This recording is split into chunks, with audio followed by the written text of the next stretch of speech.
Good morning, students.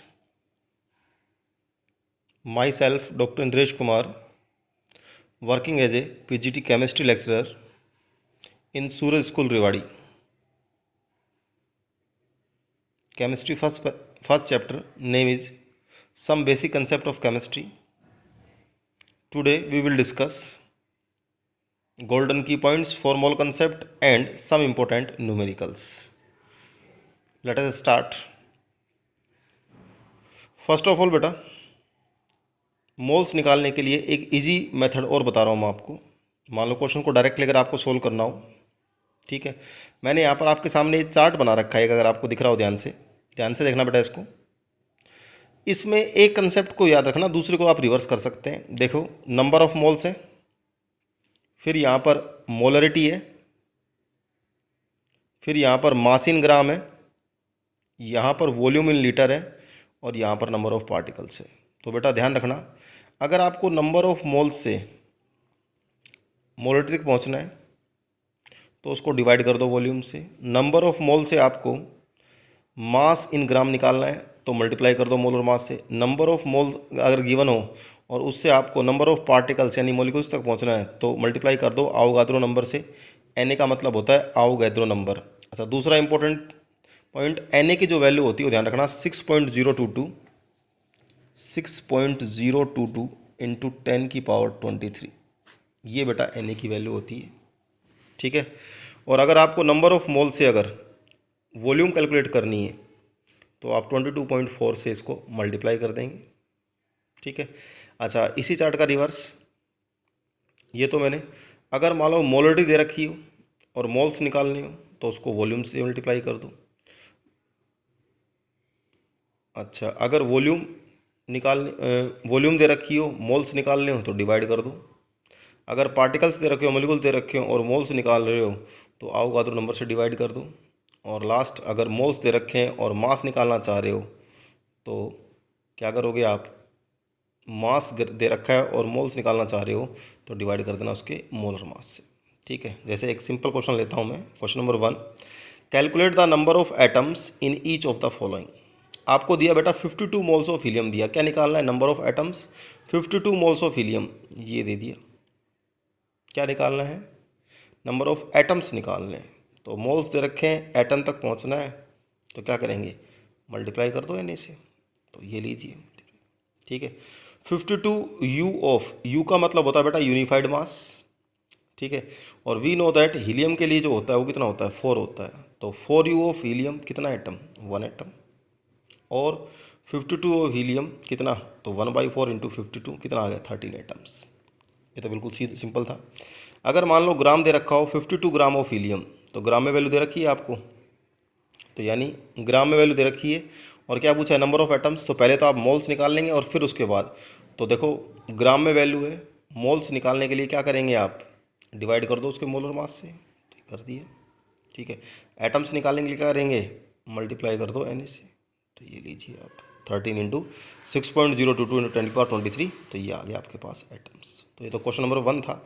ऐसे और भी क्वेश्चंस पहले करवाए हैं, तो अगर आपको ये वाले कंसेप्ट अगर याद होगी तो आप इजीली इसको सोल्व कर सकते हैं। नेक्स्ट पॉइंट देखिए, calculate the molarity of A solution of ethanol in water in which the mole fraction of ethanol is 0.040। अब सबसे पहले मोल फ्रैक्शन का आपको फॉर्मूला आना चाहिए। किसका दे रखा है, इथेनॉल का दे रखा है। तो इथेनॉल का मोल फ्रैक्शन क्या होगा, उसके मोल यानी NC2H5 upon total moles, water की बात कर रहा है तो NC2H5OH प्लस NH2, ठीक है। वाटर के मोल्स की बात करें तो फॉर्मूला बता ही रखा है 1000/18, तो ये कितना आ गया 55.55, ठीक है। तो मोल फ्रैक्शन गिवन है 0.040 NC2H5OH अपॉन दिस, ये वैल्यू पुटअप कर दिया आपने। इसको जब सोल्व करेंगे तो इस तरीके से आपके पास ये कितना आ जाएगा 2.31 मोल, यानी कितनी मोलरिटी आ गई 2.31 कैपिटल है। नेक्स्ट पॉइंट देखिए, calculate the concentration of nitric acid. Nitric acid का फॉर्मूला क्या होता है बेटा, HNO3 in moles per litre in a sample which has density यानी 1.41 ग्राम पर density they the, and mass percent of nitric acid कितना दे दिया 69%। तो मास परसेंटेज भी दे रखा है और डेंसिटी। सबसे पहले अगर टोटल मास की बात करूँ कितना ग्राम, 100 ग्राम, तो कितना गिवन दे रखा है आपको 69 ग्राम। तो पहले तो मैं नाइट्रिक एसिड का मोलर मास निकाल लूँ, तो molar mass of HNO3 equal to 1 + 14 + 48, तो ये कितना आ गया 63 ग्राम पर मोल। क्यों ना अपन साथ में मोल्स निकाल लें, ग्राम में वैल्यू दे रखी है, मोलर मास आपने निकाल ही लिया, तो ये आपके आगे मोल्स।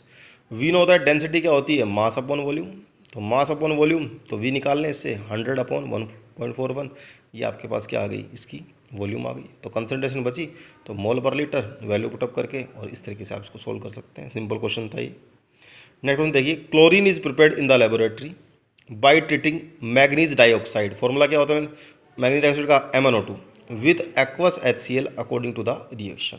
तो देखिए 4HCl + MnO2 equal 2H2O + MnCl2 + Cl2, तो how many gram of HCl react with 5 gram of MnO2, और एटॉमिक मास ने दे दिया Mn का कितना 55U। तो पहले तो एक काम करो, रिएक्शन को वापस लिख दो, 4HCl + MnO2 2H2O + MnCl2 + Cl2 लिख दिया। Mn का 55 बता ही दिया, O2 32 जोड़ दो, इसमें 32 जोड़ दीजिए 87 ग्राम। ऐसे ही 4HCl, तो 4 × 36.5, क्योंकि 35.5 + 1 36.5 हो गया, तो ये आ गया 146 ग्राम। तो 87 ग्राम के लिए कितना HCl चाहिए बेटा, 146 ग्राम। तो 5 ग्राम के लिए कैसे निकालेंगे आप, 146/87 × 5 इक्वल टू दिस। देखिए next question, A sample of drinking water was found to be severely contaminated with chloroform. Chloroform का फॉर्मूला होता है CHCl3, suppose to be carcinogen. The level of contamination was 15 ppm, यानी parts पर million, by mass दे रहा है।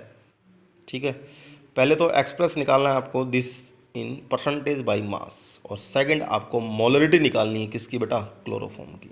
तो ppm अगर ध्यान हो तो मतलब बताया था मैंने आपको 10⁶ पार्ट्स पर मिलियन, तो 15 ppm means 15 parts in million, यानी 10⁶ पार्ट्स। तो परसेंटेज बाई मास निकालना है, तो 15/10⁶ × 100, तो ये आपके पास आएगा, सोल्व करोगे जब इसको, तो 1.5 × 10⁻³ %। अब ऐसा करते हैं, सबसे पहले क्लोरोफॉर्म का मोलर मास निकाल लेते हैं अपन। कैसे, क्लोरोफॉर्म का मोलर मास CHCl3 फॉर्मूला होता है, तो कार्बन का 12 + हाइड्रोजन का 1, Cl 3 है यहाँ पर, तो 35.5 × 3, तो ये आ गया 118.5 ग्राम पर मोल। ठीक है, अच्छा जी, ये परसेंटेज में निकाला आपने, तो 100 ग्राम सैंपल कंटेंट कितना कर रहा है, तो 1.5 × 10⁻³ ठीक है। इसने पूछा मोलरिटी, मोलरिटी का मतलब क्या होता है, मोल्स पर लीटर, तो 1 या 1000 ग्राम कर ले, तो 1000 ग्राम कितना करेगा, 1.5 × 10⁻²। ठीक है, मोलर मास कितना निकाल रखा है 118.65 से इसको डिवाइड कर देंगे आप, तो ये आपके पास जाएगा 1.266 × 10⁻⁴ मोल बोल दीजिए, या फिर इसको कैपिटल M लिख दीजिए। तो ये 5 क्वेश्चंस बहुत इंपॉर्टेंट है, कंपटीशन एग्जाम के लिए भी ध्यान रखना। ठीक है, और आप लोगों से रिक्वेस्ट है, आज इस मोल्स की कंसेप्ट को आप याद करेंगे, फिर नोटबुक में करेंगे, क्वेश्चंस को भी फिर नोटबुक में लिखेंगे, लेकिन जो पहले मोल कंसेप्ट पे क्वेश्चंस करवाए थे वो इस मेथड से और इजी सोल्व हो जाएंगे। आप एक बार करके देखें, कोई क्वेश्चन में डाउट हो तो दोबारा मेरे से टैली करेंगे। थैंक यू बेटा।